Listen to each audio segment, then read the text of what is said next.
قرآن پاک کی تلاوت کے دوران ہونے والی 3 بڑی غلطیاں اور ان کی درستگی۔ اگر آپ اس کو صحیح طریقے سے نہیں پڑھیں گے تو آپ کو دنیا میں بھی سزا ملے گی، قبر میں بھی سزا ملے گی اور روز محشر میں بھی سزا ملے گی۔ بسم اللہ الرحمن الرحیم۔ السلام علیکم ورحمۃ اللہ وبرکاتہ۔ محترم ناظرین، قرآن پاک پڑھتے وقت یہ 3 غلطیاں کبھی مت کرنا۔ قرآن کریم وہ واحد کتاب ہے جس کے ایک ایک حرف کی تلاوت پر 10 نیکیاں اللہ تعالی مقرر فرماتا ہے۔ حضرت عبداللہ بن مسعود رضی اللہ تعالی عنہ روایت کرتی ہیں کہ جس نے کتاب اللہ کا ایک حرف پڑھا اس کے لیے 1 نیکی ہے اور 1 نیکی کا ثواب 10 گنا ہوتا ہے۔ میں یہ نہیں کہتا کہ الف لام میم 1 حرف ہے، بلکہ الف 1 حرف، لام 1 حرف اور میم 1 حرف ہے۔ تلاوت قرآن پاک افضل ترین عبادت ہے۔ حضرت نعمان بن بشیر رضی اللہ تعالی عنہ بیان کرتے ہیں کہ حضور نبی کریم صلی اللہ علیہ وسلم نے فرمایا، میری امت کی سب سے افضل عبادت قرآن پاک کی تلاوت ہے۔ یہ عظیم و شان والی کتاب ہے جس کی تلاوت کی بے پناہ فضیلت ہے۔ حضور نبی کریم صلی اللہ علیہ وسلم کی احادیث مبارکہ اس بات کی دلیل ہیں کہ آپ صلی اللہ علیہ وسلم قرآن کریم کی تلاوت فرماتے اور حضرت جبرائیل امین علیہ السلام کو سناتے۔ حضرت عبداللہ بن عباس رضی اللہ تعالی عنہم سے مروی ہے کہ حضرت جبرائیل امین علیہ السلام ہر رات آپ صلی اللہ علیہ وسلم سے ملاقات کرتے اور آپ صلی اللہ علیہ وسلم کے ساتھ قرآن پاک کا ورد کرتے۔ روز قیامت تلاوت قرآن پاک کا اہتمام کرنے والوں اور اس کی حفاظت کرنے والوں کی شفاعت خود قرآن پاک فرمائے گا۔ حضرت عبداللہ بن عمر رضی اللہ تعالی عنہم بیان کرتے ہیں کہ حضور نبی کریم صلی اللہ علیہ وسلم نے فرمایا، قیامت کے دن روزے دار اور قرآن پاک دونوں بندے کے لیے شفاعت کریں گے۔ روزہ کہے گا، اے میرے رب، میں نے اس شخص کو دن کے وقت کھانے پینے اور دوسری نفسانی خواہشات سے روکے رکھا، بس تو اس شخص کے متعلق میری شفاعت قبول فرما۔ قرآن پاک کہے گا، اے میرے رب، میں نے اس شخص کو رات کے وقت جگائے رکھا، بس اس کے متعلق میری شفاعت قبول فرما۔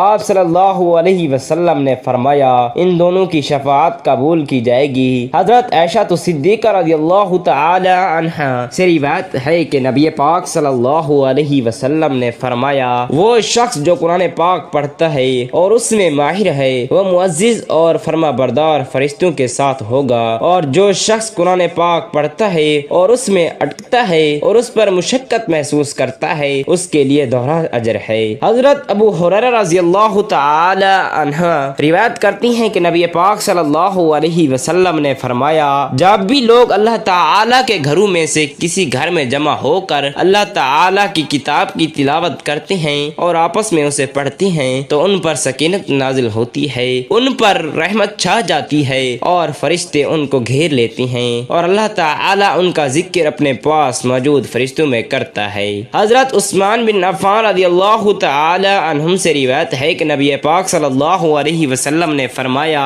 تم میں سے بہترین وہ ہے جو قرآن پاک سیکھے اور سکھائے۔ حضرت عبداللہ بن عمر رضی اللہ تعالی عنہم سے روایت ہے کہ نبی پاک صلی اللہ علیہ وسلم نے فرمایا، قرآن پڑھا کرو کیونکہ قرآن قیامت کے دن اپنے پڑھنے والوں کے لیے سفارشی بن کر آئے گا۔ ناظرین کرام، قرآن پاک پڑھنے کا شوق ہمارے اندر بہت زیادہ ہوتا ہے۔ جیسے ہی ہم قرآن پاک پڑھتے ہیں اس کا ثواب بھی بڑھتا چلا جاتا ہے، اور ہم لوگ یہ جانتے ہیں کہ ہم زیادہ سے زیادہ قرآن پاک پڑھیں۔ قرآن پاک کے بعد سب سے اہم عبادت نماز ہے، لیکن کچھ باتوں کا خیال رکھنا بہت ضروری ہے۔ کہیں ایسا نہ ہو کہ ہم قرآن پاک پڑھنے کے چکر میں وہ غلطیاں کریں جس سے ہمارا پڑھنا بیکار ہو جائے۔ جب ہم زیادہ سے زیادہ قرآن پاک پڑھنے کی کوشش کرتی ہیں تو بعض اوقات جلد بازی میں قرآن مجید کو اچھے انداز میں نہیں پڑھ رہے ہوتے، ہم قرآن پاک کے الفاظ کو قطر کر پڑھتے ہیں جو کہ مناسب نہیں ہے۔